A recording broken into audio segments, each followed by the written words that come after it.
what convinced you that you should change your mind on some things? Like, how did you get here? Yeah, I'm from Oakland. I'm from Oakland, California. And I spent my life thinking that Democrats were good people and Republicans were bad people. It's what was taught to me in the school system. And, you know, I went out to Crossfire as a teenager. I was always interested in politics. And I went Crossfire, out. the fabled CNN program hosted by a very handsome man in a bow tie? Right, and I almost wore a bow tie tonight in celebration. And you know, but I was out there to see James Carville debate you. And you know, I have to tell you, the programming is so strong on the left. They earnestly believe what's being sold to them right now. And I came to this, you know, I made that Trump derangement syndrome ad for me. Yeah. I made it for me. And I made it for all the people I know who are suffering from the lies the media is telling them. And it's an offering to this country to unify, get over this BS, and see what's actually happening here. And I came to this because, you know, there's two things that change people, grief and God. And it's usually grief that comes first. Yeah, yes, it is. And my grief was really, I always wanted to be a mother. And more than anything, I wanted to be a mother. I wanted to be a lawyer too, but got that out of the way. I was always very smart. But being a mother turned out to be a very convoluted experience, it turns out, in this country right now. And if you're a liberal woman, you're told, go harvest your eggs and freeze them. They tell you that now really early on. And so I went through the process, and during the process, I realized a number of things, but I walked away with an understanding that science is also not what they're telling us today.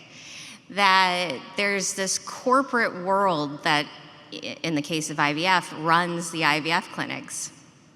And the science of IVF is actually not based in well-researched, well-documented foundational science.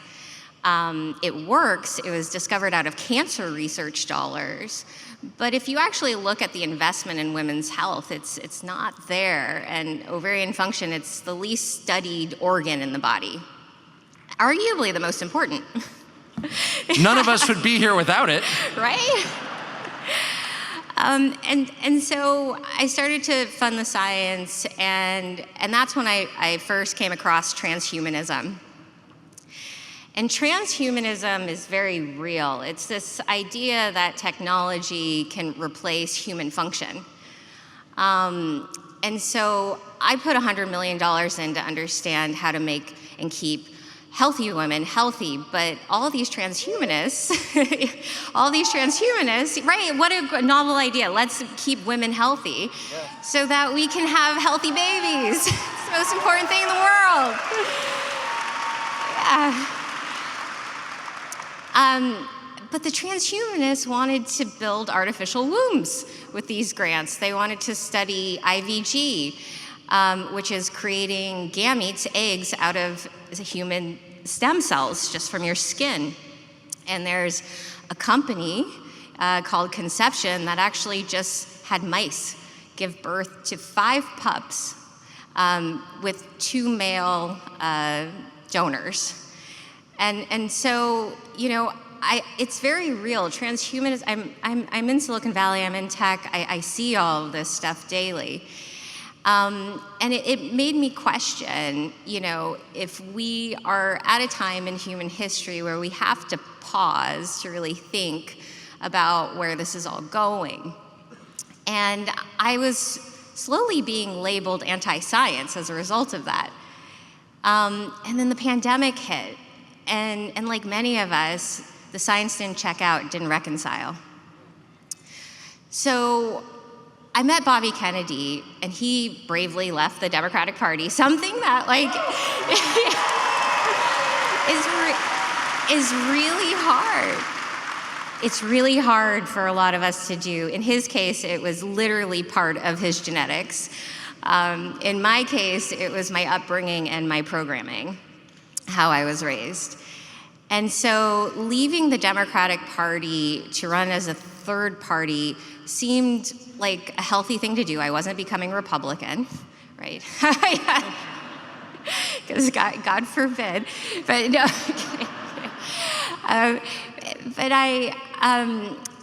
that experience is when I realized how bad things are in this country. Republicans have outraised, in terms of fundraising, Democrats by about 4 to 1. But they don't spend any of that money taking out third-party candidates. Democrats do. The amount of money they spend on undermining the things that make democracy democracy, they do it in ways that I could have never imagined. And I will tell you, they hide it very well from the Democratic Party base. And I feel that it is upon us to really tell the Democratic base what is going on.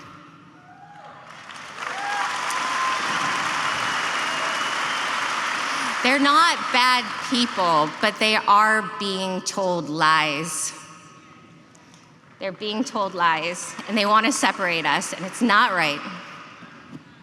So you leave the Democratic Party, you go with Bobby Kennedy, you run independent, you see the party that you've spent your life in doing things you didn't know it was doing. At the same time, you're being called anti-science for following the science, a familiar experience, I think, to most people here.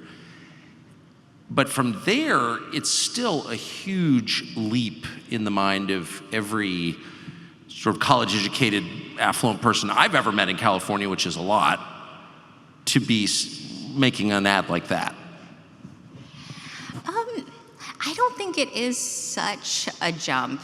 You know, we're not glorifying Trump, but what we are trying to do right now is break through to individuals that have been programmed to see Donald Trump as a criminal.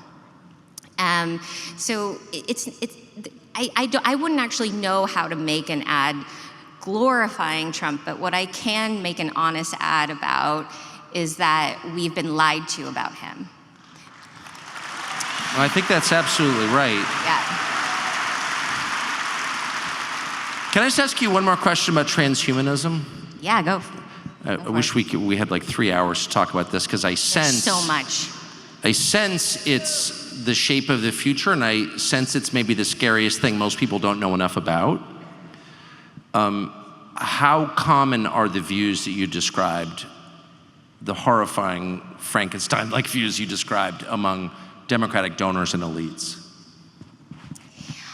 It's pretty ubiquitous in the sense that many view it in the same light as vaccines. So there's entire now platforms dedicated to basically mass printing vaccines, where you put a virus in, they print it into any disease format, mRNA is the vehicle to deliver it, and they think that this is a massive success. Vaccine injuries in this country have been vastly underreported. And I also believe that behind it is this corporatist ideal on the world, that corporatism amongst the Democratic elites is the only way towards progress, and that is a dead lie. We have so much science we could be doing. And transhumanism, if you want to hear my real take on it. I do, actually, because I feel like we're getting really close to something important, really important. Okay. So I'm a lover of philosophy, and I read a very important thing that made me understand transhumanism, written by a philosopher, Peter Kingsley. And it actually had me crying in my kitchen. And I was like, where is justice in this world? I was really sad. I was like, where is justice in this world? And the ancient Greeks believed that justice is a goddess that you meet at the gates of the underworld. And when you die, you go and you meet Lady Justice. It's much like purgatory and how the Bible explains it. But I read it in the context of the ancient Greeks. And their justice determines whether you go to hell or heaven. And it's described in incredible terms. And Lady Justice is not someone you can lie or hide your misdeeds from. And so I read this and I cry because I'm like, at least there is justice in the cosmos. Might not be here right now. We can fight for her as an archetype. But the people who are afraid to die, they don't want to meet Lady Justice. And that's what I think this transhumanism is all about. I think it is a deep fear of death. Well, that is profound, and I think true. And you did see this during COVID. The people I lived around during COVID had been forced to ask themselves, no one wants to die. I don't, no interest in dying at the moment. But people were forced to ask themselves, like, is that the worst thing? And the people who decided it wasn't the worst thing, it's worse to live on your knees, right? Those people had a joyful time during COVID, and the people who decided that dying is the worst possible thing were the ones enforcing mask mandates and the vax. And you think that stems from the fact that they're afraid to die because they believe on some level there is justice? I think they know viscerally what they're doing.